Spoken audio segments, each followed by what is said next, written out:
Born on February 15, 1910, Irena Sendler was a hero during the Holocaust. As a child, Irena Sendler lived with her mother and father in Ottawa, Poland. When Irena was only 7 years old, her father died during the typhus epidemic while working as a doctor. Before her father died, however, he told his daughter, "If you see someone drowning, you must try to rescue them, even if you cannot swim." At the age of 29, Irena was employed as a social worker. Sendler used her job to aid poor and sick Jews in the area where she worked. However, this soon became a very difficult task when more and more Jews were in need of help. Nevertheless, Irena smuggled Jews outside of the ghetto to a place where they could live more comfortable lives. After doing this for some time, Sendler came into contact with the Council for Aid to Jews, also known as the Ghetto.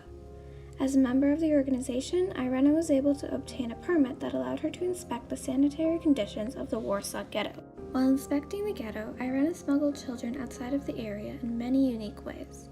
She would carry the children in toolboxes, body bags, gunny sacks, and more in order to save the young Jews.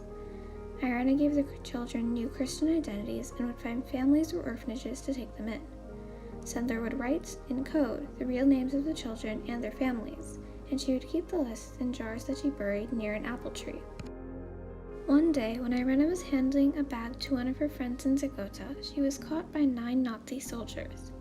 When brought for interrogation, Sendler was asked what the bag contained.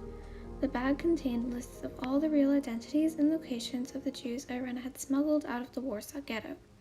Irena, however, would never reveal this to the authorities. Because of this, Irena was sentenced to death. It was only because of some help from the Council for Aid to Jews that Irena was released. After her release, Irena was on the run. The authorities would continue to look for her.